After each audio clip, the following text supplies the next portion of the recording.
Witam serdecznie na kanale kuchniamagdy.pl. Dzisiaj upieczemy sernik owocowy duet.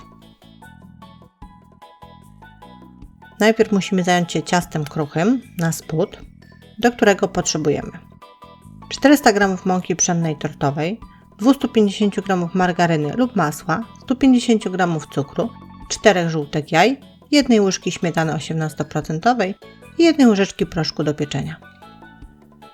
Bierzemy sobie miskę, do miski dajemy mąkę pszenną 400 g, 150 g cukru, 1 łyżeczkę proszku do pieczenia, 4 żółtka jaj, niestety białka nie będą nam potrzebne,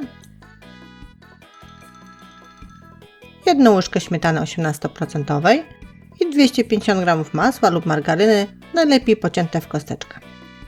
Teraz musimy wszystkie składniki wstępnie szybko połączyć ze sobą, albo za pomocą takich haków w mikserze, albo za pomocą noża. Dlaczego szybko? Ciasto kruche nie lubi ciepła, więc musimy to w miarę szybko zrobić. Następnie odkładamy przyrządy i już ręcznie szybciutko zagniatamy składniki, łącząc ze sobą bardzo dokładnie. A my kontynuujemy. Zagnietliśmy ciasto, zrobiliśmy z niego taką kulkę, walec. Zawijamy folią spożywczą i wkładamy do zamrażalnika. Ciasto kruche możemy przygotować dzień wcześniej, ale wtedy przechowujemy je nie w zamrażalniku, a w lodówce.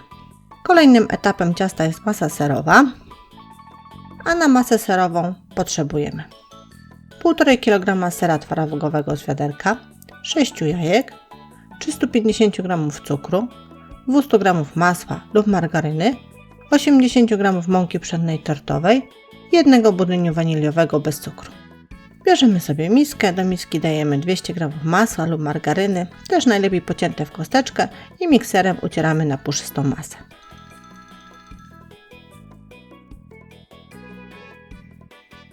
Jak już stwierdzimy, że dobrze to utarliśmy, dodajemy 350 g cukru i dalej ubijamy.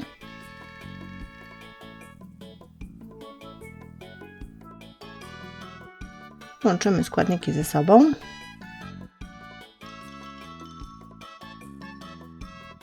Żeby po chwili dodać 6 żółtek jaj.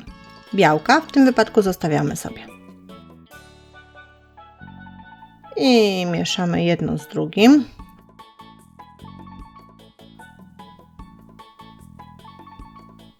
To chwileczkę zajmuje, więc przyłóżmy się, żeby to wszystko dokładnie wymieszać. Ale po dokładnym wymieszaniu dodajemy 80 g mąki pszennej tortowej. Następnie 1 budyń waniliowy bez cukru. I wszystko znowu dobrze łączymy. A teraz kolejna 1,5 kg seru twarógowego z wiaderka. Wiadomo, że nie na raz, tylko porcjami, więc dodajemy i miksujemy. Masa w międzyczasie będzie zmieniała konsystencję.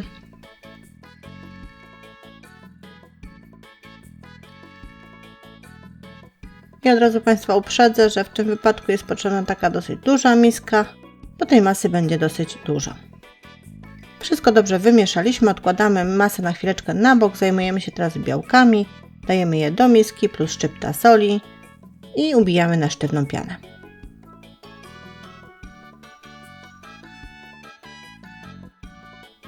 Musimy to dosyć dobrze zrobić.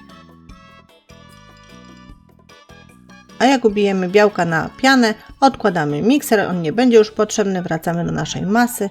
Będziemy dodawać tą pianę do masy, ale mieszać będziemy już ręcznie łyżką drewnianą albo innym przyrządem. Powoli będziemy wtłaczać tą pianę do masy.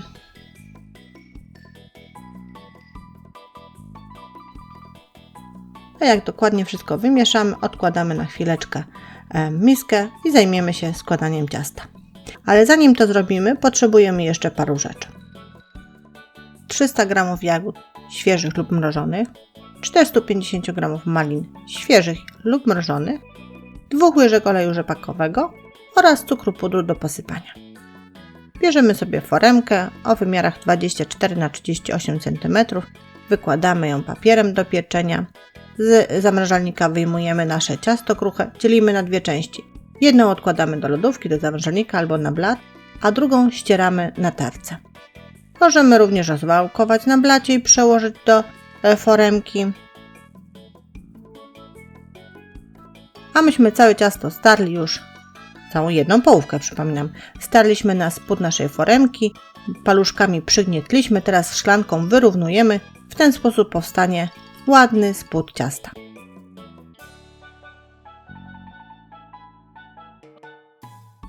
Teraz 2 łyżki oleju. Po co? No po to, żeby sok jagód nie przedostał się do ciasta i żeby po prostu ciasto wyszło. Jak dobrze posmarujemy, wtedy na spód wysypujemy jagody. 300 g jagód świeżych lub mrożonych, zależy od sezonu. No myśmy użyli oczywiście mrożonych. Rozkładamy równomiernie po spodzie. Bierzemy miskę z naszą masą serową i powoli porcjami rozkładamy tak, żeby te jagody pod spodem pozostały mniej więcej na swoim miejscu. Jak wyłożymy masę, musimy ją równomiernie rozłożyć, wyrównać.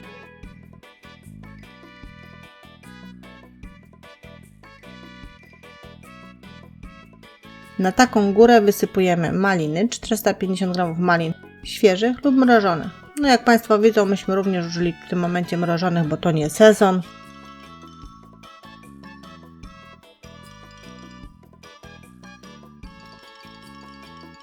Ładnie rozłożyliśmy je po górze. A teraz druga połówka ciasta kruchego, ją również ścieramy na górę. Teraz już ścieramy, nie ma innej opcji, na tarce o grubych oczkach.